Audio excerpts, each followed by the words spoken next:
SER Podcast.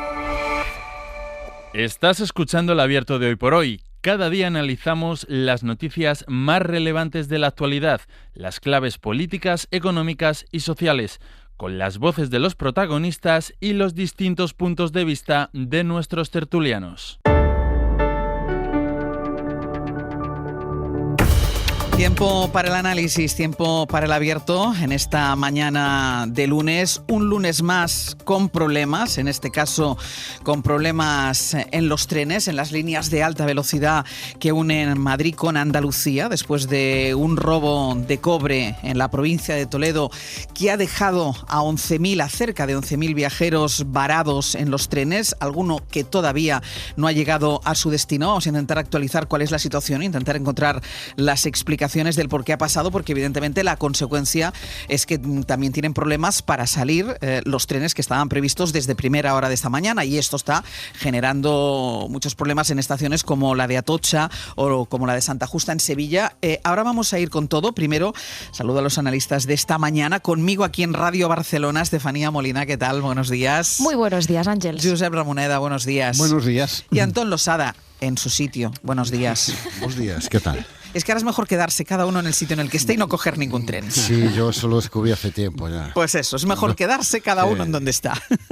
Vamos a empezar y vamos a hacer primero esa fotografía que llevamos haciendo desde las 6 de la mañana. Bueno, ya en los boletines de la madrugada hemos estado informando de la situación. Hemos visto nuestro compañero Agustín Rodríguez Sagún. Buenos días. ¿Qué tal, Ángeles? Buenos días. Agustín ha sido testigo de cómo llegaban algunos de los trenes que habían estado parados a lo largo de toda la noche y toda la madrugada, y a esto se suma, bueno, pues que a partir de las 6 de la mañana ya hay mucha actividad en las estaciones. Hoy es lunes, además, es día de mucho movimiento. Ayer era domingo, final del puente del 1 de mayo, y todo esto, Agustín, ¿cómo se traduce en la estación de Atocha? ¿Qué está pasando ahora mismo? Pues mira, como tú bien dices, te figurarás, porque aquí se juntan los que vienen a trabajar y tienen que tomar el cercanías o tienen que tomar algún tren de media distancia, y luego también pues todos aquellos que tenían que viajar hacia Andalucía, hacia Toledo, hacia Puerto Llano, y tenían que coger uno de esos trenes que por el momento tengo aquí mismo las pantallas de información delante, y pues por el momento parece que están todos demorados. La sensación, Ángeles, pues es de intranquilidad, de bastante angustia entre los viajeros, porque no tienen muy claro realmente si van a poder salir pronto o si van a poder salir hoy. Algunos incluso que lo dudan, y de hecho lo que dicen es que, bueno, pues que al final no están recibiendo la suficiente información. Es verdad también, Ángeles, que hay muchos trabajadores de Renfe repartidos por la estación, muchos trabajadores tratando de actualizar, de contar lo que pueden o lo que saben más bien a estos viajeros, pero la sensación, como te digo, ahora mismo es un poco, pues bueno, de incertidumbre, y la mayoría se lo toman así, pues como un no saber qué va a pasar. Eso es lo que nos contaban, vamos a escucharlo, algunos de los viajeros con los que hemos hablado esta mañana. Me afecta porque yo tengo ganas ya de... O sea, no sé a qué hora voy a llegar a mi casa en el día de hoy. Sea la hora que sea, debo ir a Sevilla hoy. O sea, no puedo dejarlo para mañana porque tengo una cita a primera hora, por ende quise viajar antes. Y esto es un poco pues el mensaje que transmiten los viajeros que hay aquí, porque claro, muchos tenían que viajar por temas de trabajo, por citas familiares o médicas. Entonces, bueno, pues como te decía, incertidumbre. Y esta es la imagen que también viene de la madrugada, porque como también bien decías, a lo largo de la madrugada han ido llegando también viajeros de esos trenes que quedaron parados como consecuencia de ese robo de cables, trenes que han ido llegando entre las 4 de la mañana y las 6 de la mañana con cuentagotas, viajeros agotados, cansados. Muchos de ellos contaban que no han podido comer ni beber, tampoco dormir durante esta noche. El martes pasado estuve 24 horas en otro tren por el apagón, o sea que ya es como un poco de broma. Pero no, yo estoy muerto ya. O sea, esperando, llevamos 9-10 horas entre esperas, el trayecto y todo. Así que ahora mismo, pues bueno, aparte de los que están mirando constantemente las pantallas para ver si se actualiza algo de información, están también, pues bueno, los que han decidido marcharse a desayunar, a esperar a ver qué pasa, y bueno, ver si poco a poco, conforme pasen las horas, van saliendo algunos trenes. Pero de momento, ya digo, Ángeles, está todo esto abarrotado de gente. Porque, Agustín, con la información que tú ves en las pantallas de Renfe ahora mismo, los trenes hacia Andalucía no ha salido ninguno.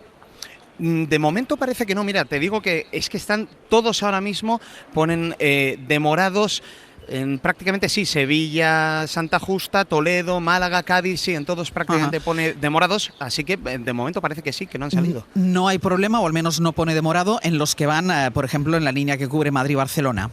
Sí, en esa, por ejemplo, no ha habido problemas. Lo que pasa es que, bueno, muchos viajeros que sí que tenían que tomar esa línea iban un poco apurados y con prisas, porque, claro, veían a tanta gente y de verdad es tan difícil pasar en algunas partes de esta estación que, claro, iban abriéndose hueco, pero por lo demás no parece que haya habido problema en esas líneas. Pues iremos actualizando, Agustín, gracias. Iremos actualizando la situación en la estación de Atocha. De momento no salen los trenes en la línea de alta velocidad que une Madrid con Andalucía, que ha sido la que ha tenido problemas por el robo de cobre en la provincia de Toledo. Así que nos vamos a ir al otro extremo de esta línea, bueno, uno de los extremos, porque también se ven afectados, como ustedes han podido escuchar, los trenes a Málaga, los trenes a Cádiz, pero sobre todo los trenes a Sevilla. Insistimos, final del Puente de Mayo, pero es que además esta noche es el alumbrado, esta noche empieza la Feria de Sevilla, empieza la Feria de Abril y es día de muchísimo movimiento en los trenes. En la estación de Santa Justa está Sara Selva. Sara, buenos días. ¿Qué tal, Ángels? Buenos días. Cuéntanos la situación ahí, que debe ser muy parecida quizá a la de Atocha. Sí, muy parecida a la escena a la de Atocha. Está toda la estación de Santa Justa llena de gente. Hay decenas, cientos de personas pendientes de las pantallas. Es lo que está pidiendo el personal de la estación. Dicen cada pocos minutos por megafonía que el servicio Madrid está suspendido hasta nuevo aviso y piden que los viajeros sigan atentos a las pantallas para saber a qué hora saldrá su tren. Hay de todo en la estación. Gente que venía, por ejemplo, desde Cádiz, que ha salido de allí en coche a las 4 de la mañana para estar aquí a las 6 y que aquí se ha enterado de que su tren no salía a esa hora. Hay viajeros enfadados porque no han recibido un mensaje, un aviso de la compañía informando del retraso. Gente que ha tenido que madrugar mucho y venir aquí para nada. Pero hay también viajeros que se lo toman con algo más de humor. Ani es de Sevilla, tiene a su madre ingresada en el hospital en Madrid y los retrasos le han supuesto un desbarajuste en los planes familiares. Bueno, llevamos desde que hemos llegado a las 6. ¿Pero aquí de retraso o qué? No lo ha dicho el taxista, que no traía de la pensión. Nos han dicho que si sabíamos que había los vuelos a Madrid, estaban retrasados, no lo creíamos. Y entonces, sí, nos ha puesto la radio, lo hemos escuchado. Dice que desde ayer por la tarde ocurrió. No nos habíamos enterado porque venimos de Barcelona a la feria. Y como vamos tan contentas, pues bueno. Yo por el Venían tema a la preferia, claro, porque la feria empieza hoy. Sí. Hay viajeros también que empiezan ahora su jornada laboral y han decidido sentarse en una cafetería, abrir el portátil y ponerse a trabajar. Otros que están sentados pues por el suelo de la estación, encima de sus maletas, esperando, porque al final aquí queda otra que esperar. Todos los trenes que salían a Madrid antes de las 8:30 de la mañana sufren ahora retrasos. De momento está previsto, según las pantallas, que empiecen a circular a partir de las 9 de la mañana. Sara, tú estabas en la estación porque tú ibas a coger uno de esos trenes. Sí, yo tenía previsto coger un tren a las 7:38 a Madrid. Ahora, mira, acaba de cambiar la pantalla, ponía 9:30, ahora pone 9:50. O sea que los trenes pueden empezar a salir a las 9:50, o el tuyo. El mío en concreto a las 9:50, el primero que salía, estaba previsto que saliera a las 6 de la mañana, pone 9 de la mañana, pero me contaban los viajeros eso, que ponía 7, 8, ahora 9:30, acaba de cambiar. O sea, estaba previsto a las 9, pues ahora a las 9:30. Van retrasándose, lo que genera incertidumbre, claro, porque no sabes a qué hora va a salir, no hay manera de saberlo. Sara, estamos también en contacto para ir actualizando cuál es la situación. Sara, gracias. Por aquí me quedo. Cuál es la situación también en esta estación de Santa Justa y nos vamos a ir a otra estación donde también están viviendo estos retrasos y estas cancelaciones. Carlos Abengózar está en Toledo. Carlos, buenos días. ¿Qué tal, Ángels? Buenos días. Aquí desde también hay las retrasos, 6:25. ¿no?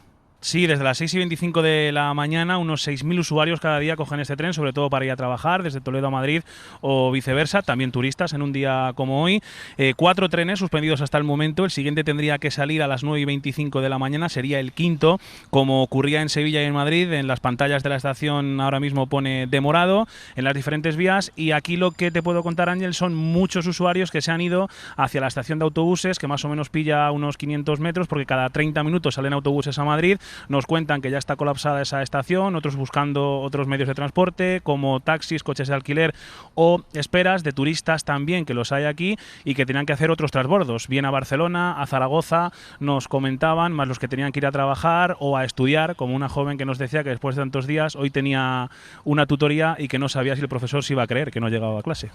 Pues tendrá que creerse lo que ponga la radio y que entenderá lo que le ha pasado a su alumna. Gracias, Carlos. Nada, hasta ahora.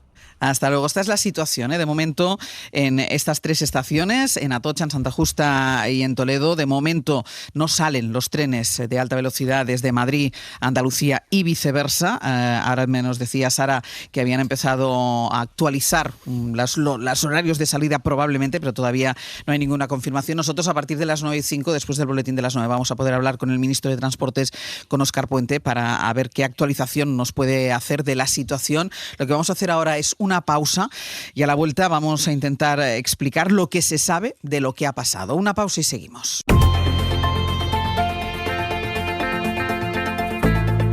El Abierto. Ser Podcast. Pendientes de la situación en las estaciones de tren, también pendientes de algún tren que todavía no ha llegado a su destino después de ese robo de cable que ha impedido la circulación durante muchas horas a lo largo de esta noche y madrugada y que está impidiendo de momento que salgan los trenes que hacen la línea entre Madrid y Andalucía y viceversa, con lo cual eso se está convirtiendo en un auténtico caos en algunas de las principales estaciones como pueden ser Atocha o Santa Justa. A partir de las 9 vamos a poder hablar con el ministro de Transportes para ver qué explicaciones o qué actualización nos hace, pero de momento Jordi Fàbrega habla de nuevo. Hola, buenos días. ¿Qué es lo que sabemos? Pues lo último que sabemos es que Adif ha informado de que prevé reanudar progresivamente la circulación de trenes desde Madrid a Andalucía alrededor de las 9:30, que es esa hora que nos decía Sara desde Sevilla que empezaban a marcar las pantallas de las estaciones. Esa es la previsión a esta hora, porque los operarios de Adif, que han estado toda la madrugada reparando los daños que han afectado al sistema de señalización, no han podido restablecer del todo aún ese sistema, y además hay que tener en cuenta que cuando vuelvan a circular los trenes, esa recuperación de la normalidad se verá afectada por el hecho de que hay trenes que deberían estar en alguna de las cabeceras que no han llegado y que por tanto no pueden regresar, por lo que ya nos avisan las compañías de que hoy, sobre todo durante la mañana, los trenes con salida desde Madrid hacia Andalucía y al revés seguirán experimentando demoras durante la mañana que pueden ser bastante significativas. Pues paciencia, Jordi, luego vuelvo contigo porque también tenemos pendiente información sobre el apagón. Ahora enseguida estoy contigo Aquí de nuevo. Ya saben que el ministro de Transportes, Óscar Puente, ha calificado este robo de cable como un gran sabotaje. Es el término que ha utilizado el ministro, con el que hablaremos en unos minutos. Javier Bañuelos, buenos días. ¿Qué tal, Ángels? Buenos días. De momento, la Guardia Civil es quien ha empezado a investigar los 4 puntos en los que se ha robado cable en la provincia de Toledo, cortocircuitando las conexiones con el sur. Y ahora lo primero es rastrear, ¿no?, las cámaras para intentar localizar y saber qué ha pasado y localizar a los responsables. Sí, eso es. Nos dicen, Ángels, que van a ser claves las imágenes de las grabaciones de las cámaras de seguridad de las carreteras de la zona de esa provincia de Toledo para comprobar si alguna furgoneta o varias escaparon con el cable troceado. Evidentemente, quien ejecutó esta acción, sabía lo que hacía. No es fácil robar en 4 tramos exactos, casi de forma simultánea. El modus operandi siempre suele ser el mismo. Cortan varios centenares de metros de cable, luego los trocean en grupos de unos 2 metros para poder transportarlos en furgonetas en las que, una vez ya fuera de peligro en zonas alejadas, suelen quemar las camisas protectoras de los cables para llevar el cable limpio. La Guardia Civil, nos dicen, conoce al milímetro esa forma de actuar, por eso ahora están rastreando ya la zona para comprobar pues si han dejado alguna pista. Se ha activado de hecho el plan de respuesta de actividades ilícitas relacionadas con el cobre, que depende del Ministerio del Interior. Son robos, Ángels, relativamente habituales y bastante dañinos, para que os hagáis una idea del daño económico que provoca este tipo de robos de cobre. Unas 25 toneladas, nos dicen, supone ahora mismo unos 320.000 euros de coste solo de reparación y de reposición en esos tramos afectados. Estoy en Radio Barcelona y recordábamos cómo un robo masivo también de cobre dejó sin circular y con muchos problemas, en este caso el Cercanías de toda Cataluña. Bañuelos, gracias. Un abrazo. Habla el ministro de sabotaje. Es un robo de cable de cobre. Claro, aquí estábamos, los que estamos en Radio Barcelona, Antón, estábamos dándole vueltas a sabotaje, robo. En cualquier caso, lo que sí ha sido es un impedimento para que los trenes puedan circular, y otra vez la incertidumbre sobre las cabezas de la gente, que ya cuando se levanta no sabe exactamente qué le va a pasar. Sí, bueno, yo vivo en Galicia, estamos un poco más acostumbrados a vivir estas mañanas agitadas y días agitados, ¿no? Entre otras cosas porque tenemos un sistema ferroviario al cual se le cayó de repente una demanda brutal con el sistema de bonos gratuitos, que hubo que hacerlo en su momento, pero el sistema está todos los días al límite. realmente al límite. Evidentemente lo que ha pasado en Andalucía es una circunstancia excepcional, pero yo que tengo que viajar con cierta frecuencia puedo decirte que los gallegos estamos más que acostumbrados a demoras regulares y sistemáticas, ¿no? Y es consecuencia que efectivamente tenemos un sistema ferroviario que ha absorbido una demanda brutal en apenas 3-4 años, que está en un proceso de renovación de prácticamente estaciones, vías, trazados, sustituciones, nuevas tecnologías, y que va siempre, pues como se dice vulgarmente, con el gancho puesto, ¿no? Y cuando sucede algo como esto, pues evidentemente las consecuencias son tremendas, porque tenemos un sistema que está hiper conectado, donde una avería en el sur afecta al norte, afecta al centro y nos afecta absolutamente a todos, ¿no? Y lo que sucede hoy es especialmente llamativo, que no es la primera vez que sucede. Tú acabas de citar el antecedente, es decir, es evidente que hay una industria montada en torno a los robos de cobre. Yo evidentemente no soy un experto, Dios me libre, pero uno se pregunta si no es posible prevenir. No sé cómo explicarlo.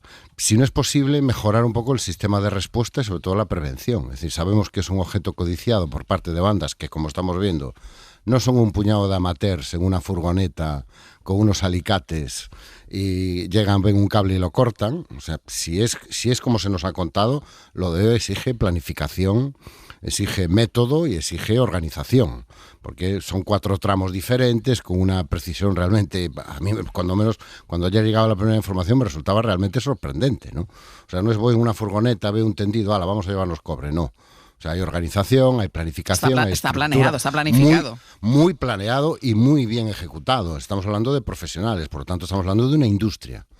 Y hombre, yo supongo, no lo sé, pues le podemos preguntar al ministro hasta qué punto realmente tenemos nuestro sistema ferroviario protegido, todo lo que podemos protegerlo, frente a una industria claramente organizada, muy preparada, que se dedica sistemáticamente a saquear el cobre que hay en ese tendido, porque hoy lo de hoy es espectacular por el alcance, por el tamaño, por las consecuencias, pero yo creo que si hacemos memoria podemos encontrar a lo largo de los últimos 2 o 3 años noticias constantes referidas a este tipo de sucesos, ¿no? Ahora estaba buscando yo la fecha exacta porque lo comentábamos aquí, el robo de cable en Cataluña, que dejó el servicio de cercanías y tardó bastante en poderse reanudar. Es de mayo del 24, estábamos recordando, sí. Estefanía.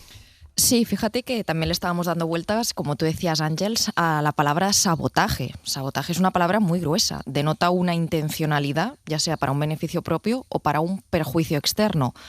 Es muy fina la línea frente a lo que sería un robo, porque un robo siempre causa un perjuicio, pero parece que el sabotaje va más allá. Y bueno, luego el ministro nos lo explicará, pero yo creo que no hace falta ni siquiera que sea un sabotaje o una intencionalidad directa para que ya haya una desafección profunda, creciente. No tengo una encuesta, pero lo notas en el boca a oreja. La gente percibe que hay una falta de previsibilidad, de fiabilidad hoy en día de las redes de transporte. Puede ser una impresión. El ministro probablemente nos aportará datos de que estos son hechos aislados, pero cuando ocurren afectan a muchísimas personas en una red que necesita básicamente la clase trabajadora y las personas de clase media para desplazarse.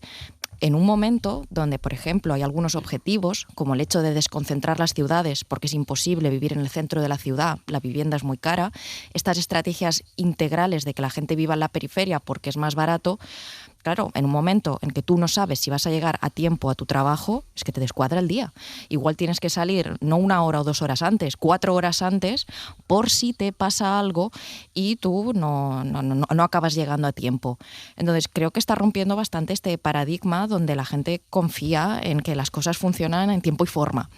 Esto claramente, si lo dices en sitios como Cataluña, pues los catalanes no nos rasgamos las vestiduras, siempre hay esta crítica sobre el Rodalies, sobre el Cercanías y también en Madrid y en otros sitios, por supuesto, y consta que el gobierno hizo una inversión de 10.000 millones de euros o anunció una inversión en el año 2024.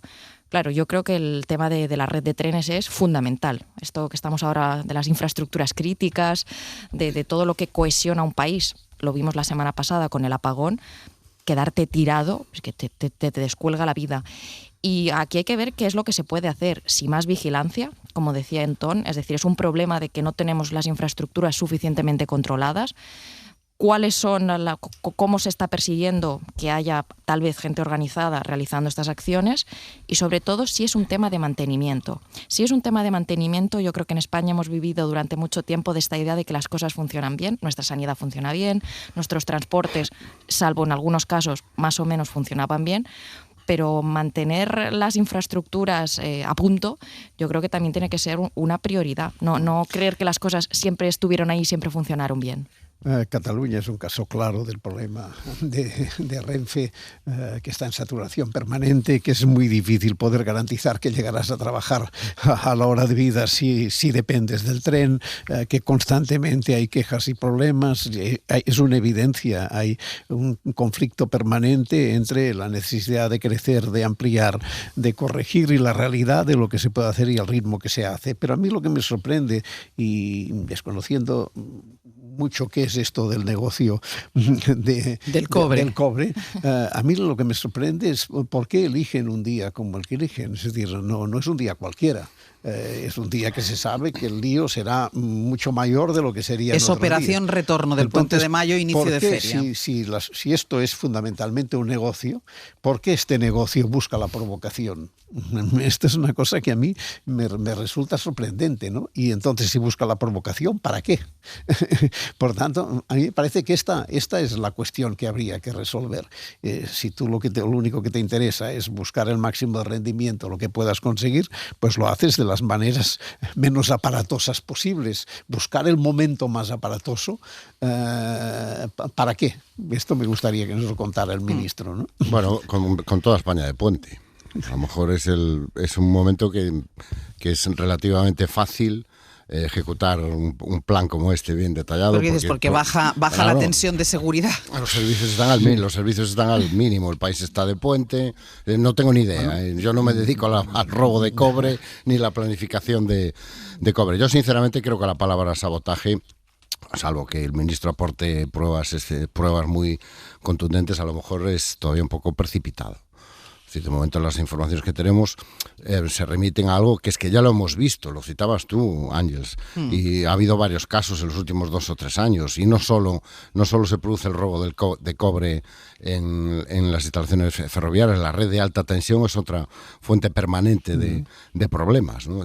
Hay una industria organizada y a mí lo que me llama la atención y lo que quiero saber es si efectivamente disponemos de los elementos de prevención y sobre todo de vigilancia para proteger nuestras redes estratégicas. Cosa que es evidente que no disponemos. Pero es que yo creo que ahí está la clave. Es decir, si se sabe que existe este negocio, que existe de robo de cobre, más allá de que hayan elegido la fecha que han elegido, si se sabe porque la red ferroviaria española ha sido víctima en más de una ocasión y además víctima con incidentes graves, no aquello que se haya parado un cercanías, o sea, que bloquean el tráfico ferroviario. Un nivel de organización alto. Es decir, no son unos ñapas que se han ido a coger unos metros de cable. Esto está estudiado, está medido, claro. Puntos exactos, una operación. Y debe haber puntos más sensibles que otros, que serían los que tendrían, entiendo que, ahora hablaremos con el ministro, que dirá, no se puede vigilar cada uno de los miles de kilómetros que hay de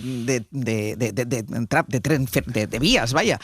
Pero algo tiene que hacerse. Sí, por supuesto. Yo creo que hoy en día, con lo evolucionada que está la tecnología, la digitalización, tiene que ser posible detectar en algún punto qué es lo que está pasando o que haya cámaras, pero igual nos estamos aventurando, el ministro ya nos dirá. Pero creo que hay aquí, volviendo al tema del sabotaje, aquí es importante saber si esto es una cuestión de lucro económico, como uno puede imaginar que es un negocio del cobre, o si hay algo más allá. Es decir, si esto también es el caldo de cultivo, igual esto ya es mucho especular, pero de esta idea de generar esta sensación de caos generalizado, donde nada funciona, el Estado es fallido, solo el pueblo salva al pueblo, etcétera. Toda esta retahíla de cosas que ya conocemos. Porque yo quiero recordar que precisamente el día que se produjo aquel robo, el día de las elecciones catalanas, un poco la primera alarma que yo creo que saltó es ¿Este tipo de robos a veces buscan otra intencionalidad que no es simplemente me llevo un cobre y gano dinero? ¿Busca alterar algún proceso político? Estas preguntas pueden estar en el aire tranquilamente, aunque luego no sea nada de esto. Al final estamos especulando. Político o no político, pero las fechas escogidas son sospechosas, como mínimo. En algunas circunstancias ha ocurrido en días que eran significativos, como lo que tú acabas de decir. Por tanto, sorprende que si es una gente que lo único que se preocupa es de ganar dinero robando una cosa, quizás, que no sé, quizás es que viven fuera del mundo y no saben en qué día están, pero sería sospechoso. Pues vamos a hacer una pausa. A la vuelta escuchamos la actualización de todos los datos que conozcamos sobre este incidente ferroviario que ha dejado a cerca de 11.000 viajeros parados esta noche y madrugada. Han llegado muchos con 6, con 7, con 8 horas de retraso, y los trenes que todavía no salen ni de Andalucía ni de Madrid para cubrir esta línea entre estos dos puntos. Vamos a hacer una pausa y después podemos hablar ya con el ministro de Transportes, con Óscar Puente.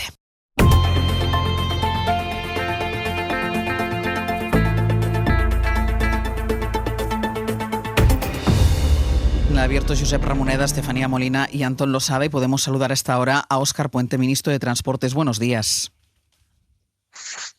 Buenos días, Ángeles. Ministro, ¿tienen previsión de cuándo se puede reanudar? Nos decían nuestros compañeros, tanto en Atocha como en Santa Justa, que de momento no están saliendo los trenes. ¿En qué momento se puede reanudar la circulación en el corredor Madrid-Andalucía? Bueno, la circulación Madrid-Toledo se ha reanudado hace unos minutos.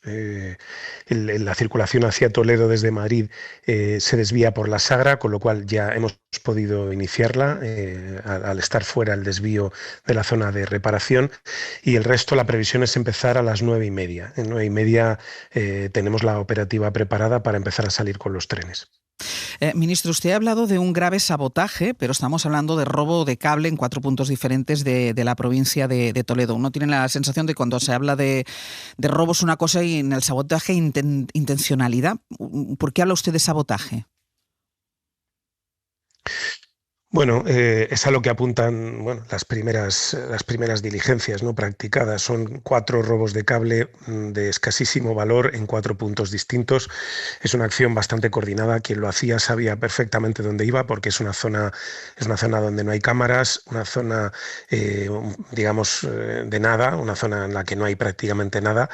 Y bueno, pues el rédito económico que se obtiene de una operación de estas características es absolutamente despreciable, ¿no?, frente al enorme daño que se causa.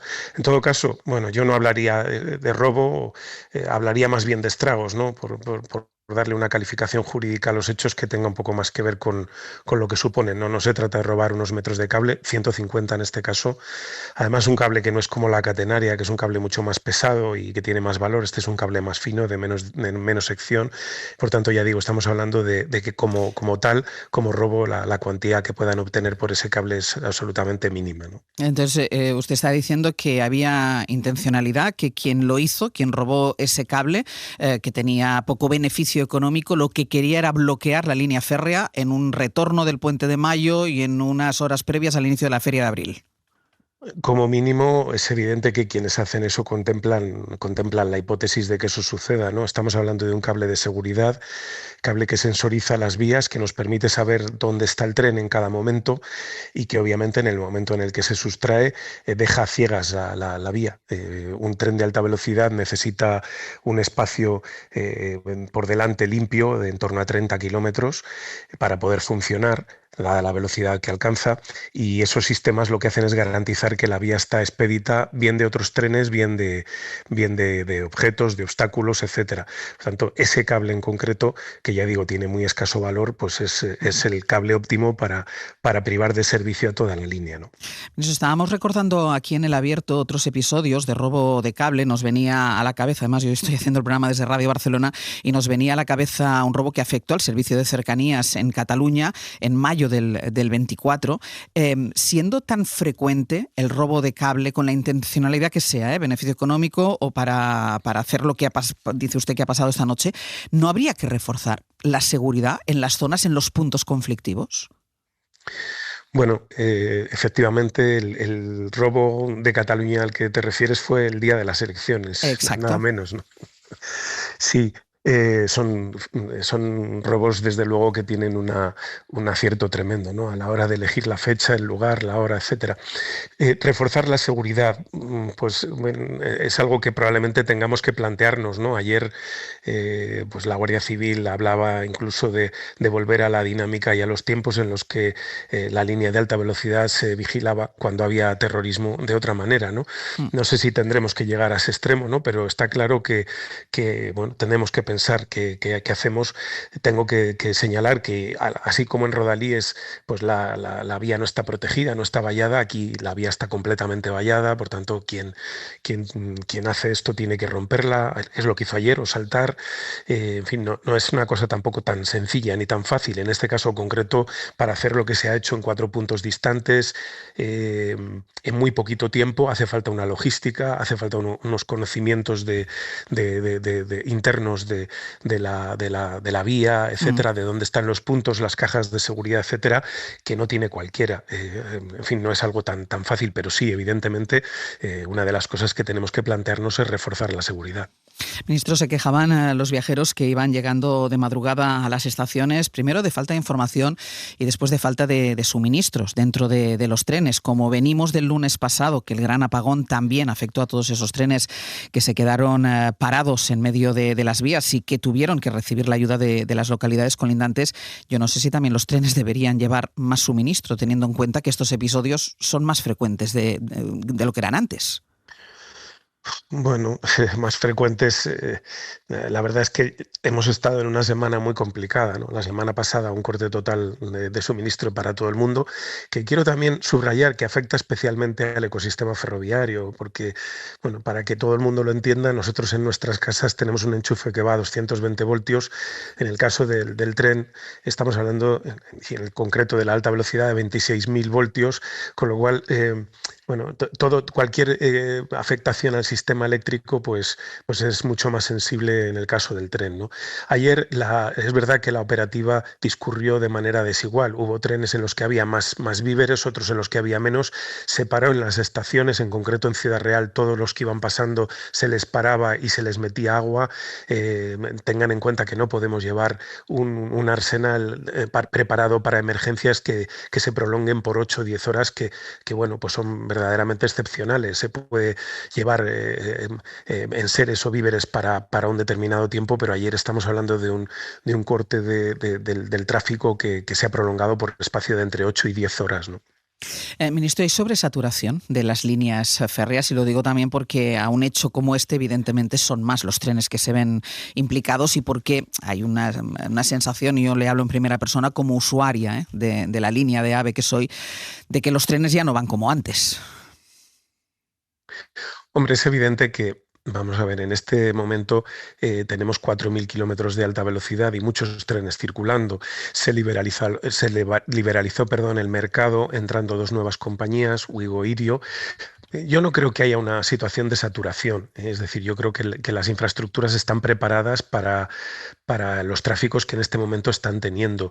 No, por ejemplo, en las estaciones, en las que, como todo el mundo sabe, estamos haciendo obras de ampliación de la capacidad, pero sí la propia infraestructura de la vía sí está preparada para el número de trenes que circulan en este momento, si no, no sucedería. Lo que sí es cierto es que cuando hay un incidente de la gravedad que ha tenido este, o de la gravedad del que sufrimos el lunes, la afectación es muchísimo mayor. Pero eso, bueno, también es una consecuencia del propio éxito del sistema ferroviario. Hoy el incremento de viajeros que utilizan el tren para moverse es espectacular, es exponencial, y eso pues conlleva a que hay más trenes circulando, pero también cuando hay incidentes, pues el número de personas afectadas es muchísimo mayor, ¿no?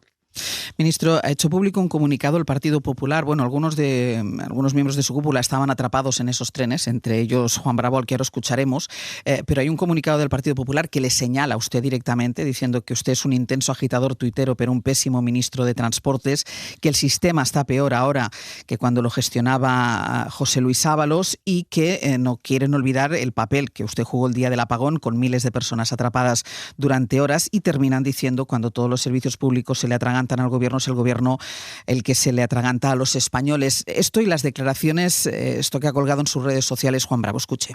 Aquí hay personas mayores, aquí hay personas con niños y nos dicen que hay hasta 6.300 personas afectadas. Y la gente con razón reclama, si esto lo sabían desde el mediodía, ¿por qué han dejado a la gente subirse al tren? ¿Por qué no han dado una respuesta alternativa?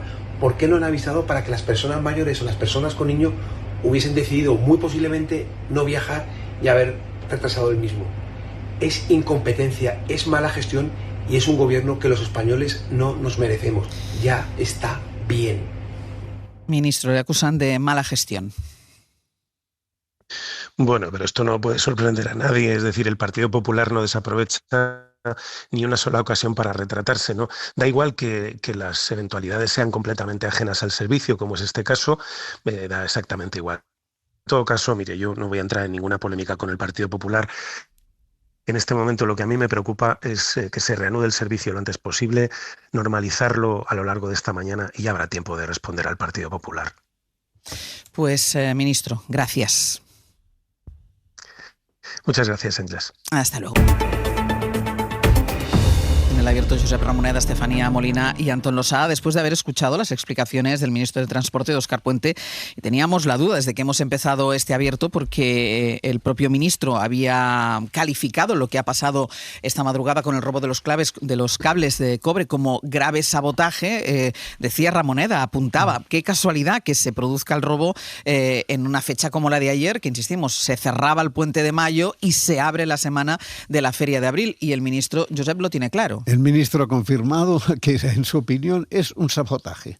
Por tanto, ahora es necesario saber quiénes, qué representan, para qué. Él ha dicho clarísimamente que el negocio no era relevante en este caso. Sí, que eran cables de poco valor. Confiar en que esto era simplemente para ganar dinero no vale. Se ha hecho otras veces, se ha hecho en fechas significativas, como antes Estefanía recordaba, y, por tanto, ahora faltan explicaciones en esta dirección. ¿Qué es? ¿Quién lo organiza? ¿Qué hay detrás? Porque después de haber señalado de una manera tan clara, no se puede dejar pasar este debate, ¿no? Y no creo que el ministro lo hiciera solo para ocultar el desbarajuste general que en este momento vive Renfe en muchos espacios, ¿no? No ganaría nada con este pelota larga para... No, aquí hay una cuestión que se tiene, que el gobierno tiene que dar explicaciones y merecemos informaciones suficientes. ¿Qué es lo que se espera? ¿Qué es lo que se piensa que puede haber y qué hay detrás? Creo que la cuestión queda claramente desplazada después de las palabras del ministro. Antón.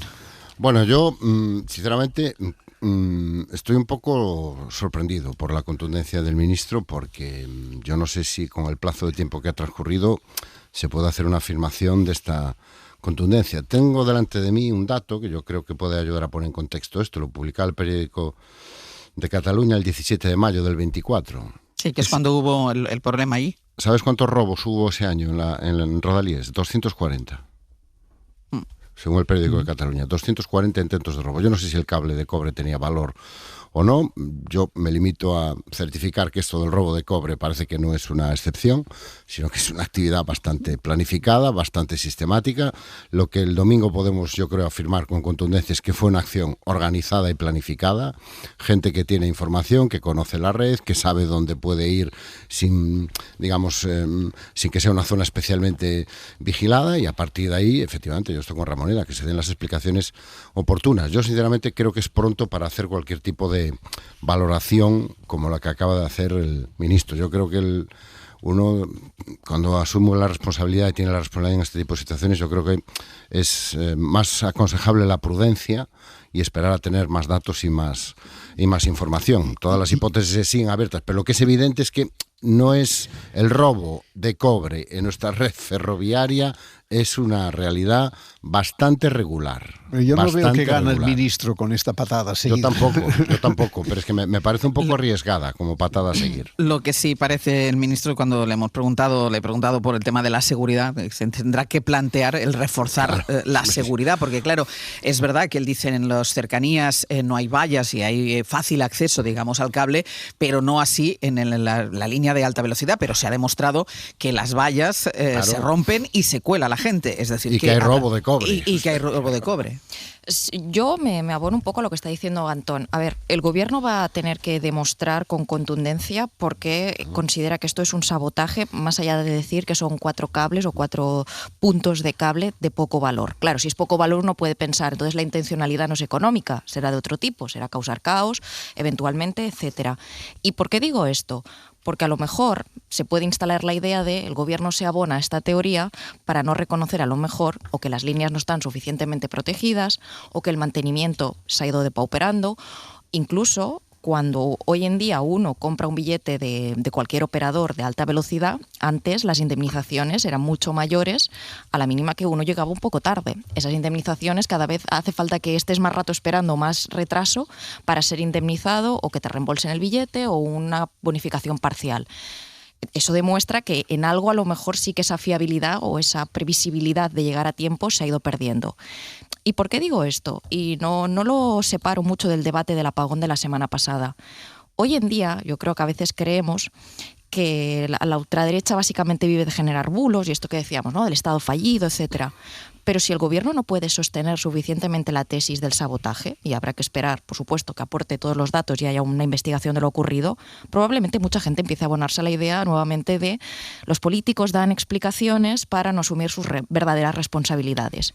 Y tanto se puede abonar la ciudadanía a una tesis como a otra. Por eso las cosas hay que demostrarlas suficientemente. Yo creo que esto es fundamental. Y al margen de que en esta ocasión se demuestre que ha sido un sabotaje, lo que sí que la línea necesita un refuerzo.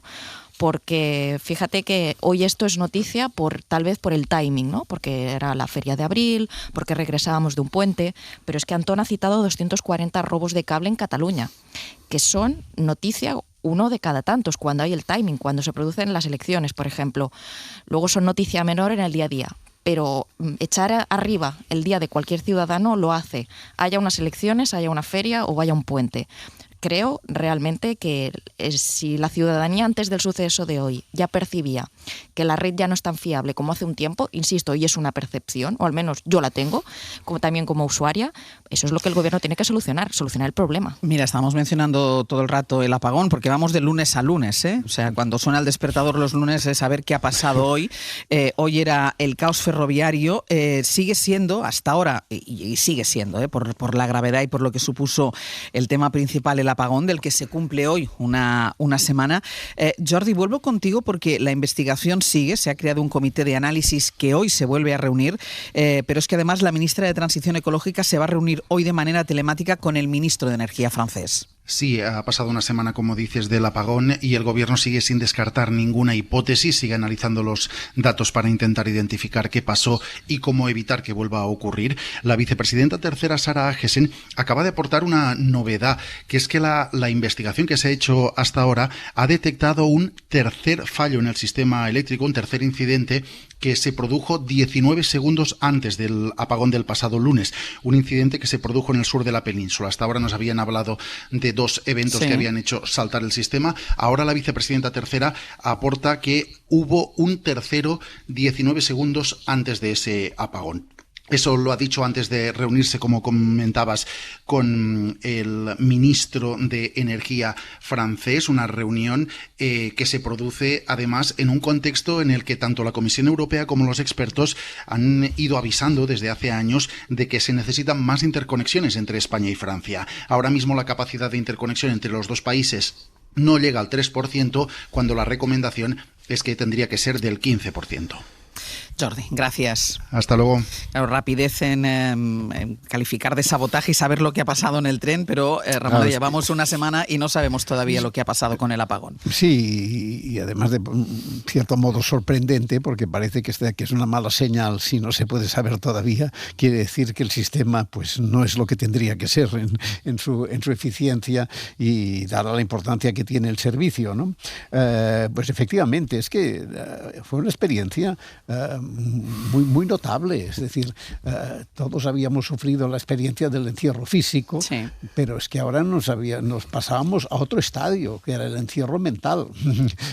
La imposibilidad de comunicación con los que no tenías la dentro incomunicación de tu casa. total, sí. Esto es una experiencia y me ha quedado marcada, sobre todo al final de la tarde, cuando se iba oscureciendo, incluso el agua desapareció, no subía el agua porque, claro, la bomba no funcionaba y te quedas ya sin luz, las velas que puedas encender y sin poder hablar con nadie fuera de donde estás. Es una experiencia muy radical que quedará, aunque haya sido tan breve, afortunadamente, ¿no? Pero claro, lo que desconcierta es eso, que a estas alturas, ¿qué pasa para que no sea posible tener una explicación real de lo que ha pasado?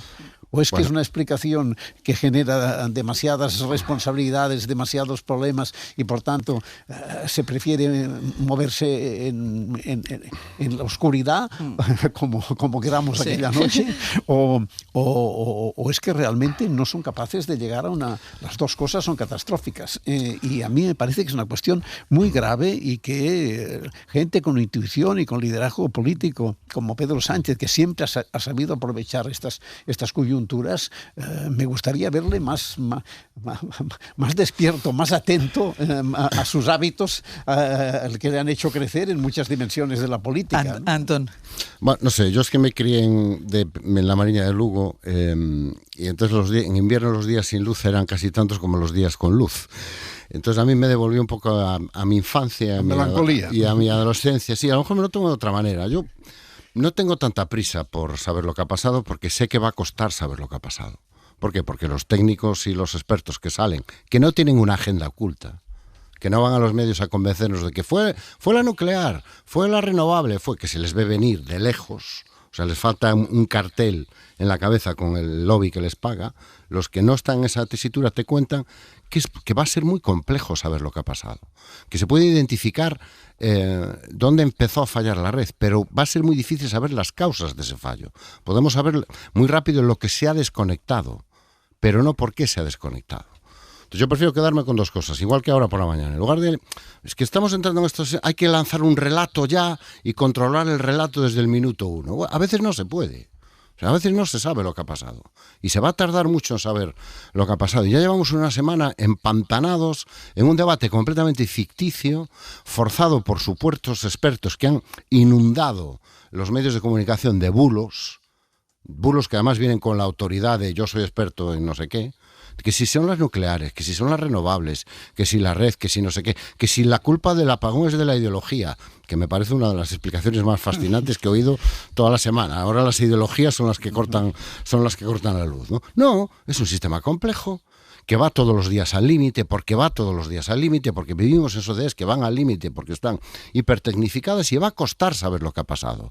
Y a lo mejor es necesario que pase tiempo y que se averigüe exactamente lo que ha pasado para que no nos vuelva a pasar, que va a ser difícil porque seguramente nos volverá a pasar, no con tanta intensidad, pero por zonas, ¿no? Yo prefiero quedarme con la rapidez con la que se recuperó el sistema, que fue realmente, yo creo que importante, y lo digo yo que vivo en Santiago de Compostela y no nos volvió la luz hasta las 6 de la mañana, fuimos de los últimos, pero aún así me parece, acostumbrado en mi infancia a 2, 3 y 4 días, me parece un auténtico milagro que se recuperase a esa velocidad, igual que ahora con los trenes. Bueno, pues si esto vuelve a funcionar a las 9 de la mañana, después de un incidente tan grave, robos en 4 puntos, parece que hubo un incidente con un tren que enganchó una parte de la catenaria, y si a las 9 y pico vuelve a estar funcionando, bueno, oye, tenemos unos servicios públicos que no están nada mal y que son capaces de recuperarse situaciones de crisis. Yo creo que es el momento de tener un poco de calma, un poco de tranquilidad, dejar que los expertos trabajen, los de verdad, no los que van a sueldo del lobby A o el lobby B. Y sepamos lo que ha pasado, porque efectivamente, seguramente va a ser difícil saber lo que ha pasado. Estefanía. Sí, a ver, varias cosas. Obviamente, cuando hay una situación de caos y con tantos intereses en juego, claro que afloran personas que quieren colocar su mensaje o su relato. Bueno, como setas han aflorado. Sí, pero... una semana que... Sí, Pero yo ahí, Antón, discrepo, porque yo no sé qué agenda oculta tendría la propia red eléctrica cuando en un informe alertó del riesgo de desconexiones porque la red no está técnicamente aún preparada para un exceso de renovables. Entonces, puede ser que haya personas con muchos intereses, no lo cuestiono, seguro que las hay, pero yo creo que más allá de que la causa o no la causa sean las renovables, lo que este suceso nos ha permitido conocer es algunos potenciales riesgos de la transición ecológica. Ese debate yo creo que no se lo podemos sustraer a la gente, con datos. Más a las personas progresistas, Con que datos, son las que creen o las que datos, creemos en no la con transición hipótesis, ecológica. con datos. No Claro, son con hipótesis. Con evidencias. Tú sabes que el informe de Red Eléctrica alertaba de eso, por lo cual yo creo que es un debate que es muy importante tener, sea o no sea la causa en esta ocasión. ¿Hay algunos riesgos? Bien, a lo mejor los hay, lo dice el informe, por lo cual a lo mejor lo que hay que decirle a la gente es como que estos riesgos pueden ocurrir, habría que reforzar la red técnicamente. El propio expresidente, el director de Red Eléctrica, Jordi Sevilla, en un artículo en el 5 Días dijo que él atribuía esto, a lo mejor precipitadamente, a lo mejor no, pero es una persona que ha redirigido Red Eléctrica, que podía existir la posibilidad de que la red no esté suficientemente preparada para energía, sobre todo fotovoltaica y eólica. Pero este es un punto que negó la presidenta de Red Eléctrica. Claro, ella lo negó en este programa. Justo, en este mismo programa. En la entrevista que se produjo aquí, ella lo negó. Vale, bueno, el gobierno lo niega, pero el informe no deja de estar. Yo creo que es un debate que sí que hay que tener, por si en alguna ocasión el riesgo sí es este. Y luego el tema es que yo creo que este relato que a mí me parece que se intenta sostener, y a mí me ha parecido verlo en el gobierno, de que ellos son poco menos que una víctima, de que la gente quiera tener explicaciones, yo esto no lo comparto. O sea, se puede discutir o no la titularidad de Red Eléctrica, si pública o privada. Para empezar, Beatriz Corredor sí está puesta por el gobierno. Pero al margen de eso, la gente tiene derecho a pedir explicaciones.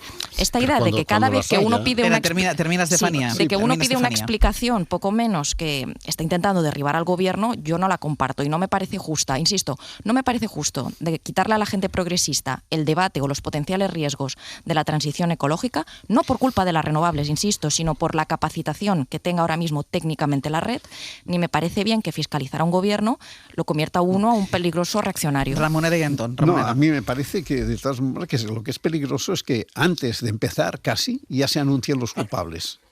Sin haber dado información, sin haber presentado ninguna prueba de que lo garantice. Unos han tirado contra las renovables, otros contra las nucleares.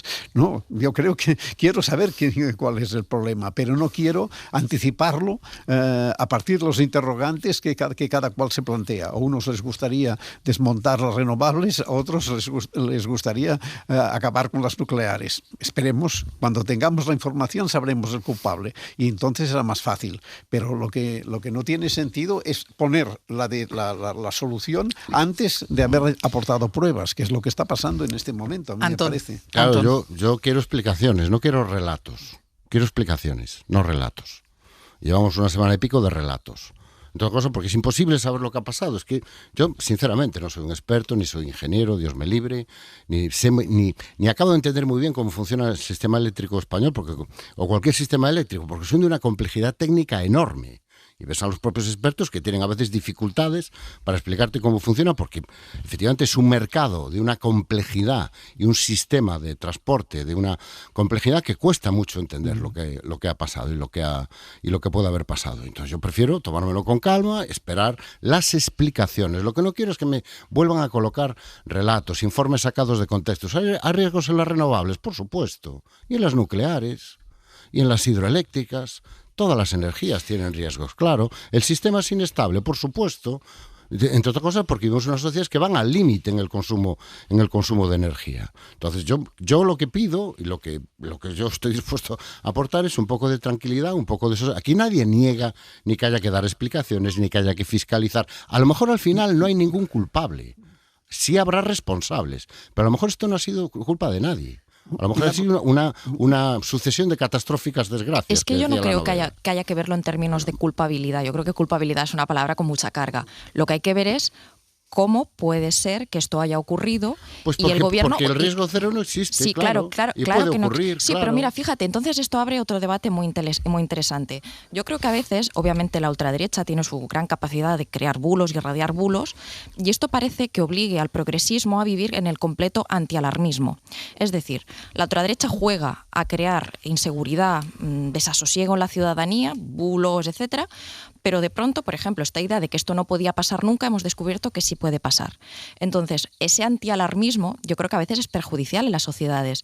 Creo que el progresismo se ha hecho con el antialarmismo como en contraposición a la capacidad de hacer fake news que tiene la ultraderecha, pero cuando una de esas cosas se demuestra que ha podido pasar, a lo mejor lo que tendríamos que decir es no cerrar la puerta a las cosas. Esto nunca puede pasar, etcétera. Porque fíjate, a lo mejor mucha gente se tomó a cachondeo lo del kit. Yo en mi casa no tenía linterna ni tenía camping gas, es decir, hubiese pasado la noche comiendo pan si hubiésemos llegado a la noche. Entonces creo que el antialarmismo tampoco es bueno en las sociedades en sí mismo. Josep, no sé si querías decir algo. Una cosa muy sencilla, es que hay informaciones que seguro que se pueden dar y que serían importantes para la ciudadanía. Por ejemplo, una cosa que mucha gente lo comenta, ¿cómo se puede entender que esto funcione de una manera que una concentración en un momento dado, en un punto, afecte a 2,5 países y que se queden sin luz? Esto es algo que por lo menos deberían sabérnoslo explicar o querérnoslo explicar, y ni siquiera eso, ya no busco la causa, sino por qué esto puede ocurrir. No sé, ¿Cómo funciona? Dejadme que cierre este apartado del apagón con la pata más política, porque el apagón está evidenciando que Gobierno y PP están lejos de encontrar un relato común. De hecho, el PP ha intentado emplear la ventana que ha abierto el plan antiaranceles para incluir ahí, para vincularlo todo, incluir en ese decreto, o el apoyo a ese decreto, la prórroga a centrales nucleares. Los populares querían que se garantizara más energía nuclear para hablar de la posibilidad de apoyar las medidas de protección por la guerra económica que ha empezado Donald Trump. Josué Coello, buenos días. ¿Qué tal, Ángels? Buenos días. De manera, Josué, que la semana política empieza con todos los frentes abiertos y mezclados, porque al final un tema nos lleva al otro. El Congreso tiene que votar el plan antiaranceles, para el que no sabemos si darán los números, y Sánchez comparecerá también para hablar del gasto en defensa. Sí, el presidente afronta el miércoles una doble comparecencia en el Congreso, donde tendrá que despejar críticas a su izquierda por las explicaciones sobre el gasto en defensa y a su derecha por la gestión del apagón. Sobre esto, desde el Ejecutivo defienden que no hay responsabilidad política que asumir porque ponen el foco en los operadores privados. Pero también el Gobierno tiene el jueves marcado en rojo en el calendario. Ese día se vota el decreto para combatir los aranceles. A esta hora el Gobierno no tiene garantizada una mayoría y negocia contrarreloj. El apoyo del PP es casi imposible, por lo que el Ejecutivo intenta atraer a Podemos para convalidarlo, y los morados Ángels por ahora no confirman si van a apoyar o no este decreto. Para ayudar y proteger ante esta guerra injusta arancelaria. Y el Partido Popular va a votar que no. Otra vez. El Partido Popular, que votó en contra de la subida de las pensiones. El Partido Popular, que votó en contra de las ayudas al transporte público. El Partido Popular, que siempre vota en contra si se trata de mejorar la vida de los españoles. Escuchábamos a Esther Peña, portavoz del PSOE, poniendo el foco en el PP, Ángels, porque, como te digo, de cara al jueves, el Gobierno no tiene ahora mismo garantizada una mayoría e intenta traer al PP a ese sí para poder sacarlo adelante. Porque el PP, lo que dice Josué, es que el Gobierno no atiende a sus peticiones, a lo que quieren que se introduzca en ese decreto para poder dar el sí, y entre las cosas que pide es prolongar la vida de las centrales nucleares. Sí, porque lo que hace un mes parecía el primer gran acuerdo de esta legislatura entre PP y Gobierno, con un consenso inédito para el decreto contra los aranceles, a esta hora ese acuerdo se antoja casi imposible. Y es que, Ángels, el apagón ha sido clave para entender este distanciamiento. El PP ha vuelto a poner encima de la mesa su vieja reivindicación nuclear, y fuentes de Génova nos recuerdan que el Gobierno no ha querido incluir en el decreto sus propuestas en esta materia. Unido, según nos dicen, a la falta de información hace que el PP se incline por no apoyar al Ejecutivo, como ya ha pasado en otros decretos importantes como es el de las pensiones. Y todo ello con la política energética de fondo, como recordaba ayer la vicesecretaria popular Paloma Martín. El apagón es consecuencia de una política energética sectaria. El Gobierno prima unas energías, como son la solar y la fotovoltaica, mientras que demoniza otras. El Gobierno conocía del riesgo de los apagones, pero siempre los negó. Lo negó 1 y 1000 veces, y las consecuencias están ahí. Y aún con todo, fuentes del PP también nos dicen que Sánchez no puede escudarse en el apagón de hace una semana porque recuerdan que antes del lunes tampoco su vida era de color de rosa, sin presupuesto, sin apoyo de Sumar con el gasto en defensa y sin estabilidad parlamentaria. Y en ese contexto, Ángels, el PP, como no, ha olido la sangre de cara al jueves. Gracias, Josué. A vosotros. Y no quiero terminar el abierto sin hacer referencia a la encuesta de 40DB para la serie El País que publicamos hoy con intención de voto, con ese aumento de intención de voto para el Partido Popular. Se mantiene estable el Partido Socialista y baja la ultraderecha de Vox, pero hay una segunda parte de esta encuesta que ha preguntado por Europa y es una encuesta que demuestra que Europa sigue gozando de la confianza mayoritaria de los españoles en el actual contexto internacional. Pablo Morán, buenos días. Hola, Ángels, buenos días. Que es casi transversal, porque todos los encuestados de casi todo el espectro político reconocen un alto sentimiento europeísta, también reconocen su confianza en las capacidades de la Unión, aunque eso sí, más de la mitad no la ve cohesionada para hacer frente a los retos actuales. Sí, en una escala de 0 a 10 la encuesta sitúa el sentimiento europeísta de los españoles en un notable, en un 7,4. Por encima de esa media están incluso los votantes de PP y del PSOE, que son los más entusiastas con el proyecto europeo. Hay 2/3 de la población española que percibe que pertenecer a la Unión ha sido beneficioso para nuestro país y 8 de cada 10 querría que la Unión mantuviera sus competencias actuales o incluso las ampliase, pero surge de esta encuesta esa llamada de atención que apuntabas. Cerca del 56% considera que la Unión está poco o nada cohesionada para afrontar esos desafíos internacionales y casi el 59% cree que es poco o nada competente para resolverlos. Aún así, insistimos, son más los datos de la encuesta que reflejan la confianza de los españoles en Europa. Por ejemplo, más de la mitad de la población confía más en las capacidades de la Unión que en la de sus propios países para afrontar los retos globales.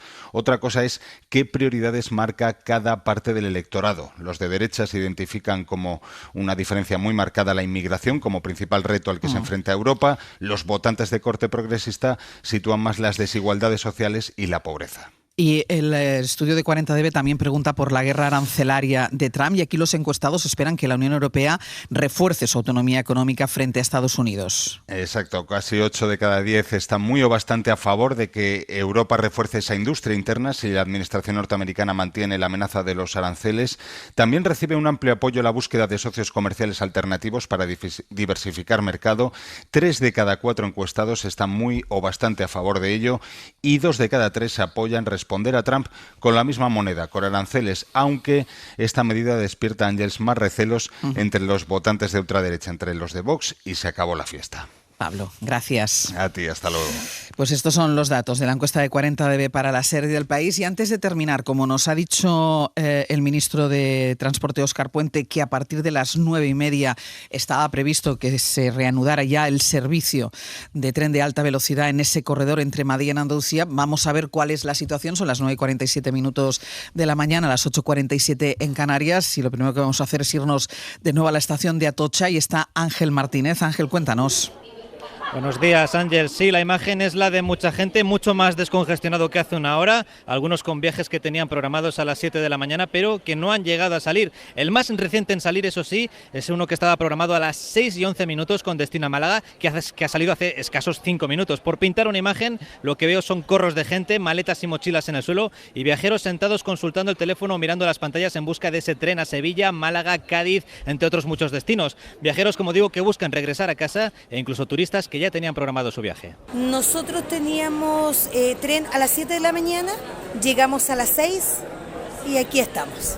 Unos dicen que en un ratito y ahora lo último que escuchamos que podía ser 3-4 horas más, pero no tenemos ningún aviso de nada. Esa es la tónica general. Sí que algunos avisan de haber recibido un correo o un SMS en el que les informan del retraso. Ahora parece que los comunicados que reciben los usuarios les informan de que ha comenzado a restablecerse la circulación a partir de las 9:30. De hecho, ya hay algún tren, como nos decías, con destino a Málaga, que estaba previsto a las 6:00 de la mañana, que ya ha salido. Nos vamos hasta la estación de Santa Justa, en Sevilla. Diego Suárez, ¿cuál es el panorama?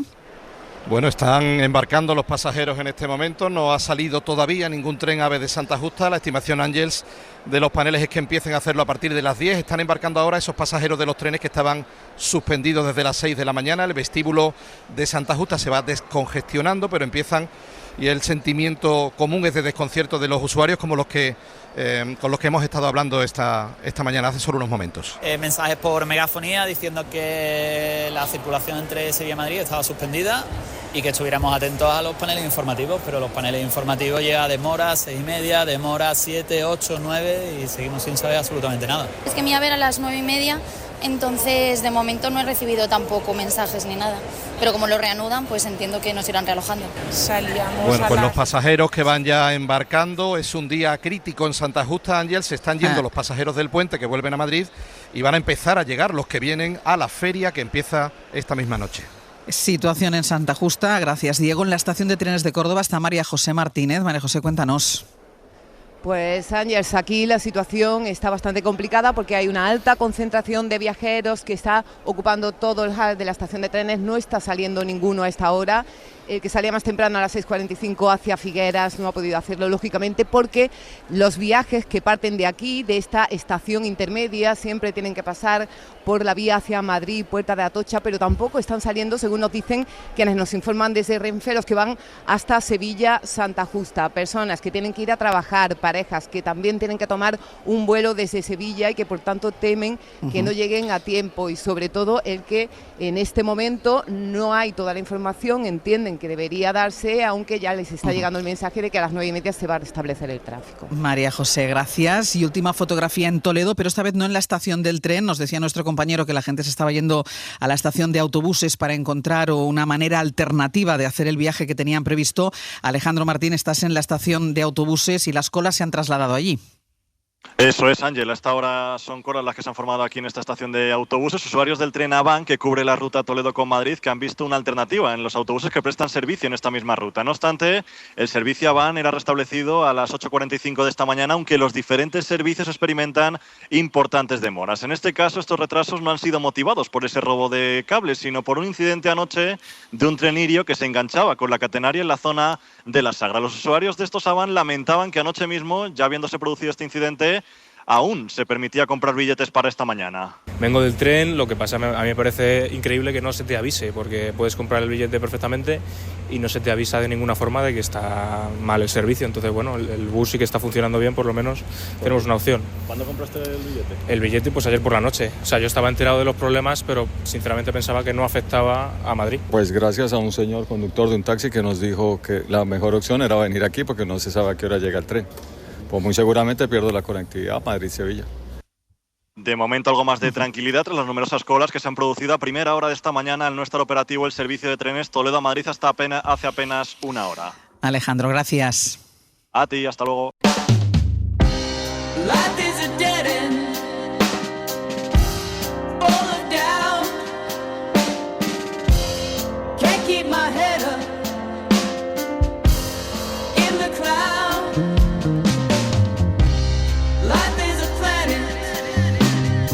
Vamos a ir terminando ya el abierto. Seguiremos pendientes a lo largo del programa de la situación en las estaciones afectadas por lo que el ministro ha confirmado, que es un sabotaje esta noche y que ha interrumpido el servicio de trenes de alta velocidad entre Madrid y Andalucía en los dos sentidos.